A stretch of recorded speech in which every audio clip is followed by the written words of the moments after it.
You smell smoke before you open your eyes. The fire beside you is almost dead. Something is moving beyond the cave entrance. And the leaves beneath your body are full of chemicals designed to kill insects. For most of human history, this was not camping, this was survival. Your ancestors did not survive because they were stronger than every predator, faster than every animal, or naturally protected from cold, hunger, infection, and darkness. They survived because they learned a collection of strange tricks. Some were clever, some were unpleasant, some looked almost ridiculous, yet each one turned a weak, slow primate into one of the most adaptable creatures on Earth. So what were the weirdest survival tricks ancient humans actually used? Start with the place where you are sleeping. A prehistoric bed was not a soft pile of random grass. At Sibida Cave in South Africa, archaeologist Lynn Wadley and her colleagues found evidence that people were constructing plant bedding about 77,000 years ago. They laid down sedges and grasses, then added aromatic leaves from plants containing natural insect-killing chemicals. Your mattress was also pest control. Imagine lowering your body onto a springy layer of vegetation after sunset. The leaves smell sharp and medicinal. Fleas, ticks, mosquito larvae, and other biting pests are not merely annoying. They can carry disease, spoil sleep, and turn a small scratch into an infected wound. So your ancestors recruited plants as invisible bodyguards. Then they did something even stranger. They burned the bed. At Sibida, later layers suggest that old bedding was deliberately set on fire. That sounds wasteful until you picture the alternative. A sleeping area slowly fills with food scraps, ash, parasites, droppings, rotting plants, and tiny organisms feeding on all of it. Fire removes the infestation in a single controlled event. Your bedroom becomes a furnace. Then it becomes clean ground. This was not reckless destruction. It was prehistoric sanitation. An even older example comes from Border Cave, also in South Africa, where Wadley and her team reported grass bedding associated with ash dating back roughly 200,000 years. Ash can block crawling insects, while burned plant material helps keep a living surface cleaner. Long before disinfectant sprays, your ancestors were redesigning the floor beneath them. The next trick begins with a problem modern life makes easy to forget. Water is heavy. You can survive for weeks with little food, but only days without enough water. Rivers move, pools dry up, predators wait near drinking places. If your group cannot carry water, the landscape controls where you can go. Ancient humans found a solution inside an egg. At Diepkloof Rock Shelter in South Africa, Pierre-Jean Texier and his colleagues studied engraved ostrich eggshell fragments dating to around 60,000 years ago. Some eggshells had been carefully opened and used as containers. A full ostrich egg can hold roughly a liter of liquid, and its shell is strong enough to travel. Your canteen once came from a bird. Picture a small group crossing dry grassland. Each person carries precious water in a pale shell, sealed with a plug of grass or plant fiber. The container is light, reusable, and made by nature. Some shells were marked with repeated engraved patterns, perhaps helping people recognize ownership or group identity.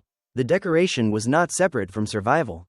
In a mobile society, knowing which container belongs to whom can prevent arguments, organize sharing, and preserve trust. A scratched pattern on an eggshell may look like art. It may also function like a name written on a water bottle. But how do you carry several fragile containers? You need string. String sounds ordinary because it is everywhere around you. Your clothes, bags, nets, ropes, shoelaces, fishing lines, and shelters all depend on twisted fibers. Yet making reliable cordage from plants is a complicated trick. Fibers must be found, stripped, separated, twisted in one direction, combined in another direction, and kept under even tension.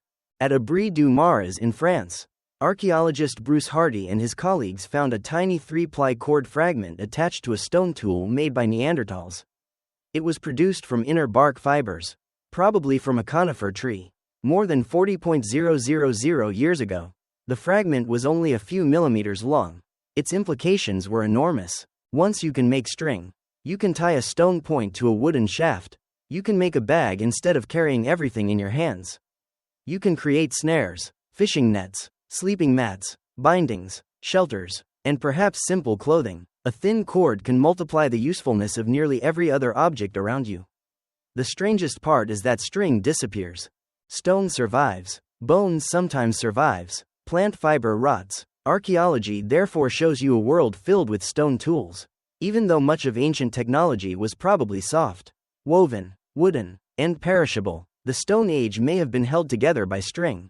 Of course, string alone does not keep a spearhead attached when it strikes a frightened animal. For that, your ancestors made glue, not simple tree sap. Engineered glue. At Sibida Cave, stone points preserve traces of compound adhesive made from ingredients such as plant gum and red ochre.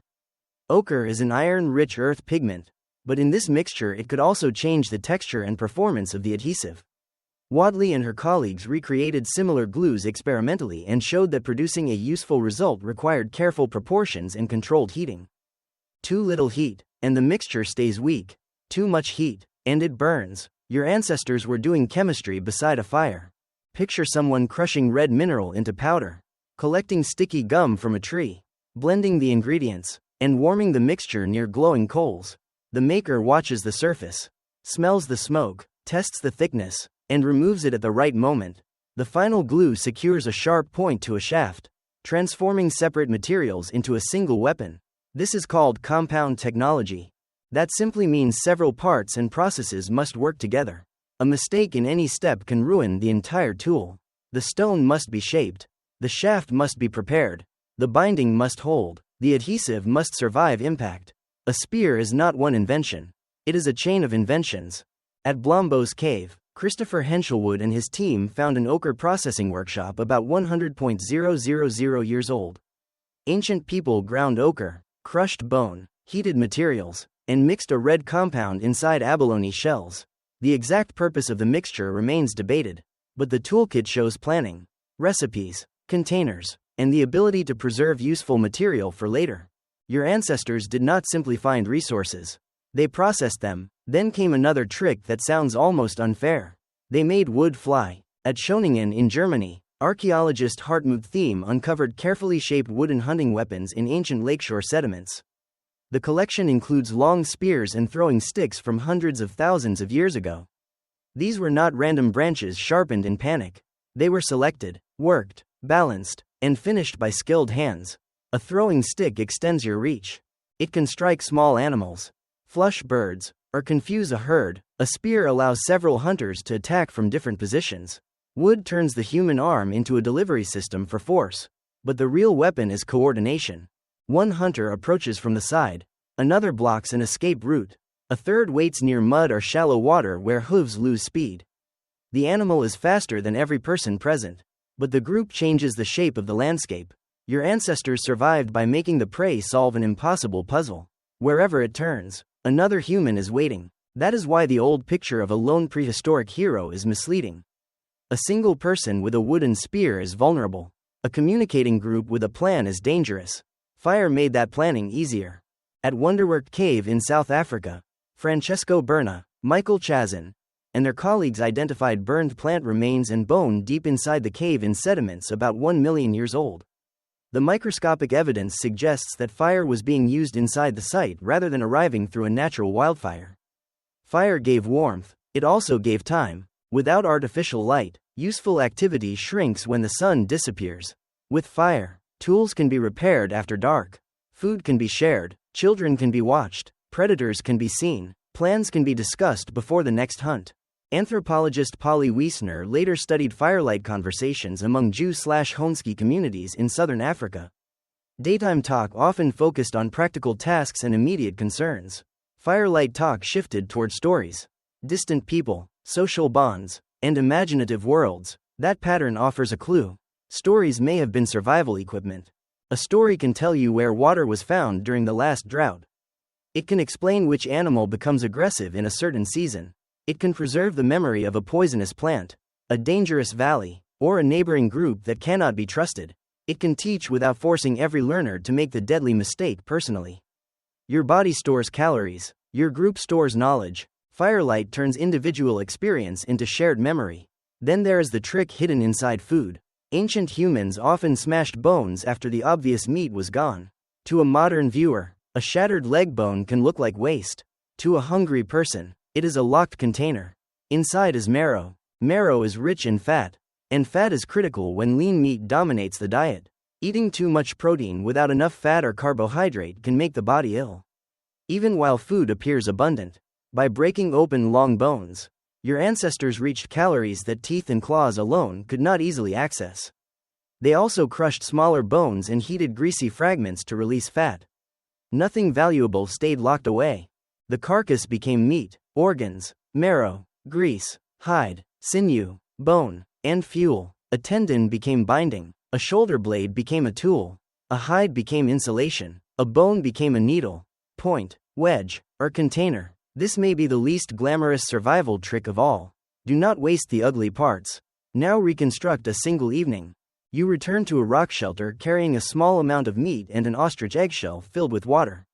Someone adds aromatic leaves to a grass bed. Someone else twists bark fibers into cord. Near the fire, a toolmaker warms red adhesive and checks its thickness. A child watches an adult split a bone for marrow. Outside, darkness removes the horizon. Inside, every object has several jobs. The fire cooks food, hardens wood, produces light, discourages predators, dries clothing, cleans old bedding, and gathers the group into one place. The eggshell carries water and displays a mark. The cord repairs a tool and may later become part of a trap. The story told after eating contains instructions disguised as entertainment. Nothing is merely one thing. That may be the counterintuitive twist. The weirdest ancient survival tricks were not isolated inventions. They were systems. A plant was medicine, bedding, smoke, fiber, and fuel. An animal was food, clothing, glue, cord, tools, and memory. Fire was not just warmth. It reorganized the entire day. Modern technology often replaces each problem with a separate product. Your ancestors survived by making one object solve many problems. That difference still appears in your life. When electricity fails, when a journey goes wrong, or when a familiar system disappears, the most useful person is rarely the strongest person in the room. It is the person who can improvise, share knowledge, repair an object, calm a group, and notice that an ordinary material has another use. Your ancient advantage was never claws. It was flexibility. You inherited a brain that looks for hidden functions. A bottle becomes a container. A weight, a scoop, or a signal. A blanket becomes insulation. A shelter, a stretcher, or a rope. A story becomes a warning that someone else can survive. That instinct is older than cities, older than farming, older than your species arriving in many parts of the world. The leaves beneath an ancient sleeper, the red glue on a stone point, the cord twisted from bark, and the water sealed inside an eggshell all express the same habit. Your ancestors looked at a dangerous world and asked a strange but powerful question. What else can this do? You smell smoke before you open your eyes. And now you know it may be the smell of a bed being cleaned, a weapon being built, a meal being saved, a story being remembered, and another human night being survived.